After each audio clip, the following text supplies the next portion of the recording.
going to look at the XG and XA tables again for the last 3 games, should we start by looking at the XG, the top 5 from the last 3 games? Do you want to kick us off in the 5th slot, Jack? There's a very Sure thing. Evertonian-looking player there. Yeah, sure thing. So Andros Townsend is coming in with 1.63. So this is the past 3 weeks now, isn't it? So we've narrowed it down again to the last 3 weeks worth of XG, just so we can really pinpoint these players that are on red hot form. So yeah, Andros Townsend for Everton. A bad game for them this week. No returns for those toffee mids, which I was quite pleased to see because they've been a bit of a thorn in my side. Townsend, Gray, and Doucouré. So a tough game for them. Quite an even game it looked like against West Ham. What do you make of Townsend? Yeah, definitely worth looking at. I mean, what really struck me about that West Ham game is West Ham were all over him at the beginning. Like, it was incredibly one way, but they just were not creating clear-cut chances. But when Everton broke, and especially through either Gray's direct running or building through play and getting Townsend the ball on that right-hand side, when he cuts in, my God, does he look a threat every time on that left foot. And even once he kind of dummied, put it on his right and put in a hell of a cross as well. Like, the ball's into the box. Rondon probably should have got a goal with the balls that were coming in. But when DCL comes back, yeah, I mean, he is just the backup for DCL, isn't he? And yeah, but he's not good enough, knackered. is he? He's not good enough to be a backup for a championship team. He's been an awful signing. Yeah, I mean, backup. yeah, He looks like a player that should be getting 90 minutes, definitely. No doubt. But when DCL, comes in, or when against teams where they're maybe going to have a lot more ball, like, he does look a threat. I was quite shocked actually to see how good the final ball was from him consistently. So yeah, for his price point, I think he is one to look at. Fixtures wise, kind of mixed. Watford, Wolves, Spurs, City, then Brentford for Everton coming up. Decent, but at his price point again, it's worth a look at, and he's showing with his XG. It's not just the crosses; it's he's getting into attacking areas and popping off shots as well. So, what do you think? Are you interested in him? I'm not really. He looks happy, doesn't he? When you watch him, he looks really like positive. Looks like he's enjoying his football in that kind of frame. Townsend, and he's always been kind of hot and cold and has done great things for Palace at times, hasn't he? Even when he was at Spurs, he got into the England team and he was doing well. But yeah, I don't know what it is about Everton. I'm just not enamored with them without the Richarlison and DCL factor in there. It doesn't surprise me that they're struggling to score and struggling to convert the chances that the Greys and Townsends are creating, and they're relying on those guys to chip in with goals. And fair play to them, they're doing well, but they're not firing all cylinders. So I think with the other mids available, Townsend for me is a no. It's a no from me. Don't buy him. I wouldn't advise anyone to buy him. I think there's better options despite the bargain price. Yeah, I'm with you on that. I feel like he's got a shelf life, and we're in the prime of that shelf life now. I don't think it's going to help him when those other big boys come back, because I think a lot of the attacking creative play will go through them instead. And although you can say they're on the end to finish, I just think he'll get less of the ball, be like less of maybe the talisman that he currently is by default. Yeah, I think that's fair. That sums him up. So a no. Oh, yeah, let's move away from Townsend, but a no. Shocking. It's a no. Yeah. Who's next, Josh? Who's in the 4th for XG? Mohamed Salah. I'm surprised he's not higher, actually, considering his returns so far, 1.72. But I mean, there's nothing to say, but he should already be in your team and almost set and forget captain at the moment.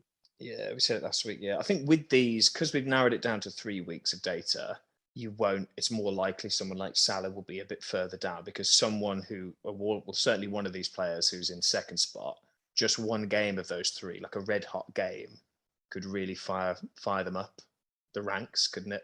When it's just 3 games. So yeah, but no surprise to see Salah in here. Scored again, maybe a better goal than he scored against City somehow, similar but better, I thought.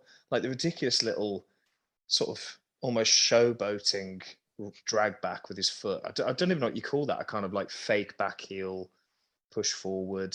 Don't know, but ridiculous. He just makes defenders look embarrassed, doesn't he? Yeah, they must be having nightmares before and after playing him.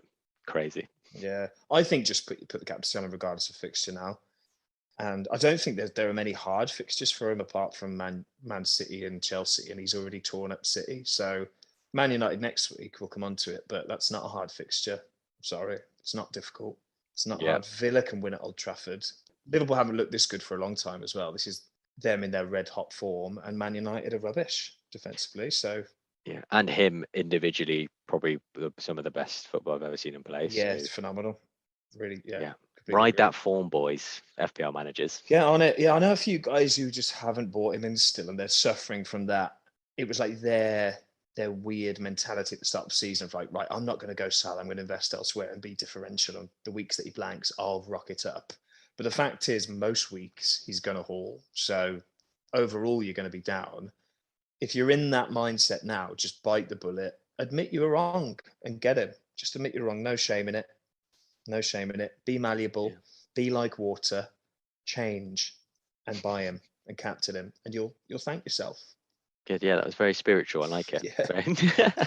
Yes, indeed. But move away from Salah. That's a nice simple one. Number 3 spot, Jack. Who's in third for XG? Yeah, we've got Jamie Vardy himself of 2.01 over the last 3. I think he's great. I'm more and more tempted to get him as the weeks roll on. Spoiler alert, but the XG 11 that we manage, purely dictated by the XG data, sold Lukaku this week and brought Vardy in and was rewarded. So the XG data doesn't lie with these strikers. What do you think of Vardy? Tempted? I think we've talked about him in recent weeks, and the only thing that's really put us off is his price. But as he continues to return, it starts to swing the other way. And I think, is he underpriced?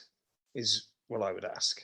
I mean, he scores goals every year, doesn't he? He does. I guess it does come back to the fact that, Leicester aren't maybe as good as some of the teams of these other premiums we're looking at.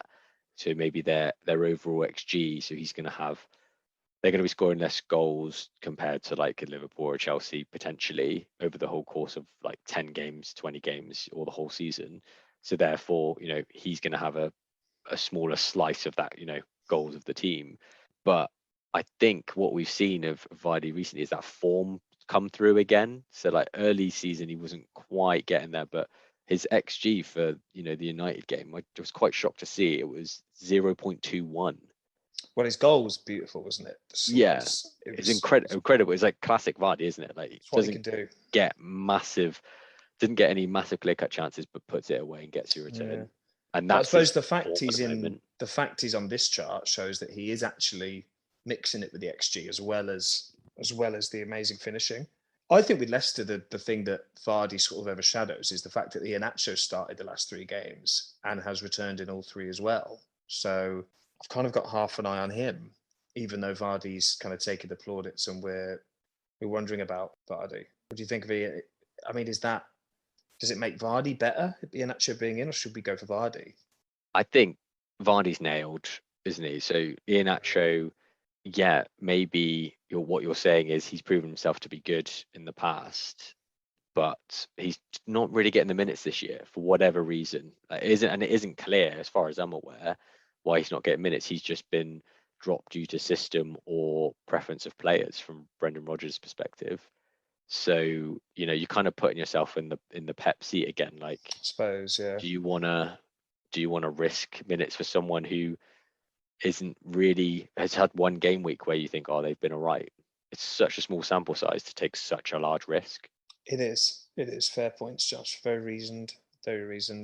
I guess the question with Vardy is, do you sell Ronaldo or Lukaku to bring him in, or Antonio to fund him? Is the question, isn't it? Because you've only got limited striker slots, so it's the context of those guys, whether to hold or buy or sell. It's difficult. We'll talk about them later, those two, but Vardy is doing hella good at the moment. Yeah, it's tricky. The bottom line. I don't think you'd regret it. I think it's just that lack of fashion. It's just not fashionable, is it, to get him? But he ticks over with points. He's having a party. Anyway, yeah, moving on. This guy was also having a party, Josh, in second spot at 2.16. Who have we got? But it's Bobby Firmino. It is Bobby Firmino. Gotta love him. Gotta love him. Incredible hat trick. I mean, I love the guy, but I'm not going to be the one to, even as a Liverpool fan, to say you need to get Bobby Firmino, because he just isn't going to be worth it from an FPL perspective. I You think don't he's think? sharing minutes for Jota. That's one of the biggest things straight off the bat. And he's proven to us that his goal returns will be nowhere near as high as the other maybe attacking assets in the Liverpool front line. So yeah, if you had him this week, my God, that's incredible that you did have him for starters. But this is lightning striking, and it may happen Yeah. another time, or maybe 3 times this whole season. But you're going to be riding him for a lot of probably blank or low scoring game weeks in between. It's just the Jota thing for me. I mean, he's second in this chart with only 130 minutes played over the last 3 weeks, which is incredible. But it's because he just tore it up, didn't he, on Saturday? Really, he was right place, right time. Great finishing for a change, I would say, like clinical finishing from him. And it's just the Jota thing with me with him. I think when one of them is injured, so when Jota's injured or Firmino's injured, the other one suddenly becomes a very, very viable option, I think. But when they're both fit, they negate each other because, I mean, Jota's going to get minutes and Bobby's going to get minutes. Salah and Mane pretty much aren't going anywhere, are they? It's just those two that tend to rotate that spot. So, yeah, I mean, Jota got no minutes for me this week. He's probably going to be my transfer out this week because of this.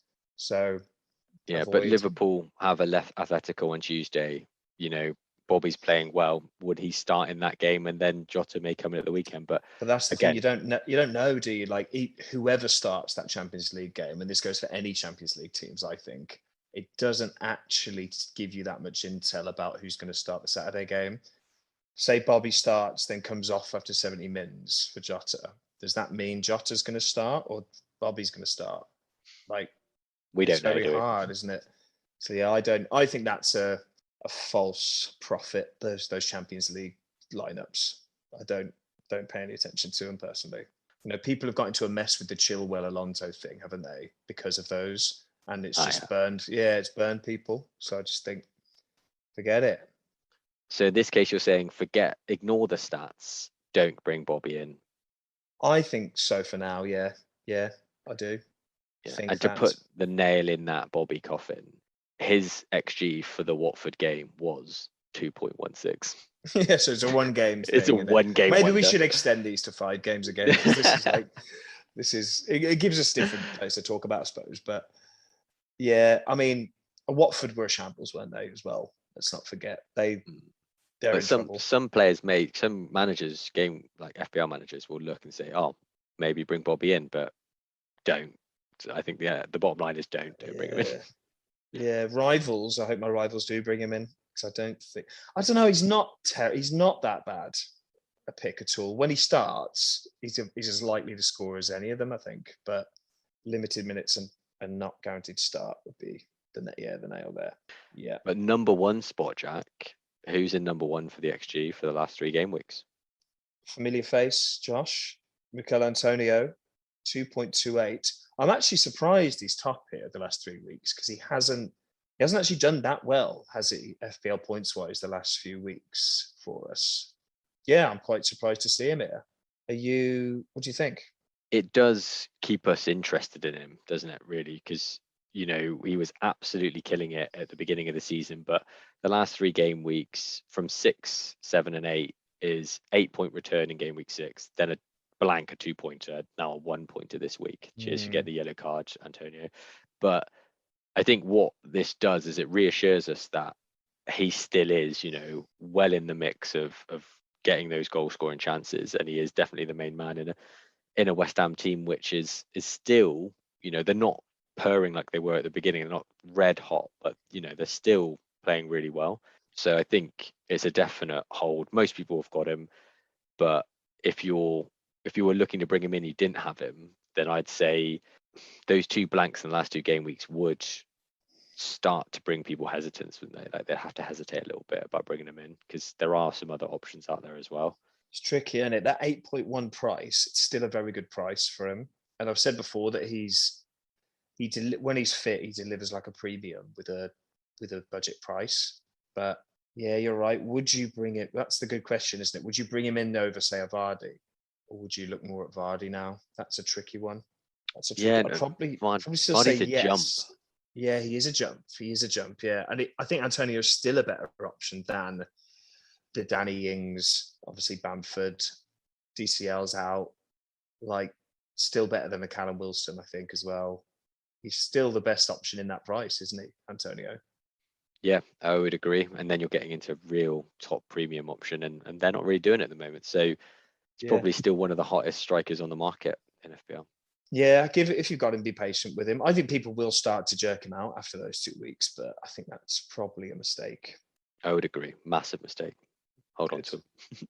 There we go, Antonio. So those are the XG, the red hot XG players done.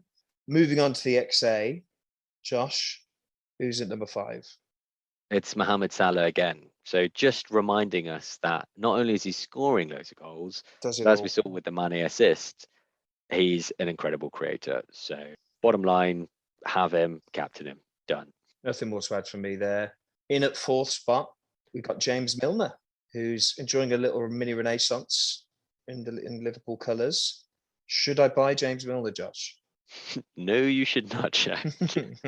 Okay, cancel transfer. Again, a lot of this is skewed from that Watford game where they just scored a lot of goals, but also created a lot of chances. So we're seeing inflated numbers from Liverpool assets in the last 3 game weeks because of that. Milner's not going to be doing that, game week in and game week out. Like you cannot pick him on the basis of that. I don't He think might not even play, might he? A lot of games. Exactly. So yeah, I think I he's love him. You gotta love him. You gotta love gotta James. love him. Yeah. But he'd also hold a very valuable Liverpool spot. So sorry, Jams. Ignore. Third spot though, Jack, is Harry Kane at 1.15. Are you interested in him not only as a creator, because we're looking at his XA, but obviously potentially as his goal scoring as well? Yeah, I mean, he's always had both, hasn't he, in his locker? So ever since the start of last season, he added creativity to his game under Mourinho. One of the few things Mourinho got credit for was how he improved Kane. And yeah, watching him against Newcastle, he looked good again. He looked good. He's a great ball for Son and a very tidy finish, really well timed run. I wouldn't say he looked back to his absolute best. Like he didn't terrorize that defense as much as he probably has done in the past. But yeah, it's good to see. I think it's good for the game, good for the FPL game, because it means you've got Ronaldo. You can't have Ronaldo, Kaku, and Kane. So it's another element into the mix. I think I'm still in the wait and see mode with him. I'm not convinced on him yet. Newcastle are still shit, aren't they, despite the takeover? So, and he hasn't looked that great up until then. So it's still wait and see for me. But it's a watch list for sure. What do you think? I agree entirely. I wouldn't jump on him or Son right now, but Interesting. they're starting to put some form together. I think that their value or their price demands a little bit of certainty, I think, isn't it? They cost so much that you want to be reassured that you're going to get something from that. And I think definitely for Kane, maybe less so for Son because he's put it together maybe more so far this season. I want to see Kane have a few games of looking really well and looking good before bringing him in. Son's Son's tricky though. Son is I'm debating Son at the moment. You had Son in for a while, didn't you? But yeah, I mean Son's actually 6th on the XG for the last 2 weeks, so he just missed out that XG list we did. And I think is he 3rd for overall points for fantasy for midfielders, maybe? He's doing pretty well despite Spurs's. So he's 2nd for midfielders, Son. And that's despite Spurs looking pretty lackluster for a lot of the season so far. He kind of transcends the form of the team, doesn't he, Son? Because he's that good. So when Spurs aren't playing well, he's the one still playing well, like the last bastion. But I know what you mean. I'm not excited about Son yet, whereas I have been before. And Kane, I'm just not feeling them yet. So, but maybe now is the time to get on before everyone. I'll only get excited about them because they've got a haul. So maybe I need to get on them before that comes. I don't know. Tricky. Tricky. Yeah, I don't think Son's a bad buy. I don't think he's a bad buy now. no, I mean their fixtures aren't great for the next three. So, you know, West Ham away, United at home, actually maybe that is a decent fixture. Easy. Yeah, Everton away, you know, Benitez is true. good tactically. So that gives you a few weeks to maybe sit on your hands a little bit with them. But Yeah, yeah, you're right. Definitely an eye has been turned towards both of them, isn't it? for sure, man. Moving on. Who's at number 2, Josh? It's San Maximan. So talking about the takeover, yeah, I mean, again, do you want an amazing player in a shit team? Yeah, that was our tune in. Go and listen to our pod last week to find the definitive answer to that question more generally. But the answer for ASM is sadly no, I think. Despite him being, I mean, I watched the game last night. He looked brilliant again. He looked brilliant. He just sort of has this dynamism about him where he can go from standing still to super fast in an instant, and he's got the ball control to back it up. Sort of sums him up for me. But when Wilson's in the team, he's more of an attractive an asset because he's got someone who can make the runs and finish the chances. That's kind of on the same wavelength. But I don't trust Wilson to start each week at all. He seems to always potentially pick up an injury, and the rest of Newcastle just aren't good enough to help him out. I wish he was in a better team. I really do. And the fact he's a striker inexplicably again just makes him less interesting, sadly for me. If he was a midfielder, I'd probably have a different opinion. But I think he's one of the most entertaining players to watch in the league, if not the most entertaining, frankly, at the moment. But Yeah, we're interested in points, I cold, am. hard points. You don't get flair points, do you? You don't get Fortunately FPL not. flair points. So for me, St. Max is a no. Do you? Maybe you look on him more favourably? I see him in the same bracket as Saar, where they're great. They're great players who have the potential to do amazing things, but because of their teams, I don't want either of them. I think Yeah. there's better assets at those price points where you can get more FPL points, better returns. Basically, I just think they're luxury players, and I have Saar. That's coming from a Saar owner. Yeah, he's a Um, great, and but you've got Saar because he's an enabler in midfield, isn't he? Whereas exactly. he's ASM takes up a valuable striker slot, and he's a bit too much money to be an enabler / bench fodder, isn't he? So Yeah, begrudgingly a no for ASM. yeah, we're on the same page there, aren't we? But the number one spot, Jack, for XA, who have we got there? Yeah, I feel like this guy's held on to this spot no matter what you set the filter. 1 week, 2 week, 10 weeks, he's always in the number one spot. Ivan Toney, 1.49, a very unique striker, I think, and a very effective one. Watching him, you've still got him, Josh. I wish I had him. You happy with him? Very happy with him. I mean, I say very happy with him. Obviously, the points. Some weeks you look, you think maybe he could have returned more points than he has, and he passes the eye test in most games. Looks dangerous and really involved in a lot of what Brentford do going forward. And you start thinking, why isn't he had more points than he's got?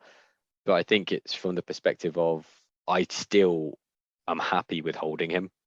Like he is performing that well, and Brentford are performing that well that I'm not that bothered by that. In the weeks to come, I'm more than happy to have him in the team. So Yeah, I would a be happy too. hold. I covet him. I'm coveting him because I think Brentford, they're going to explode at some point. They should have beaten Chelsea, frankly. They should have. The XG said it all. Buemo hitting the post twice, ridiculous saves from Mendy.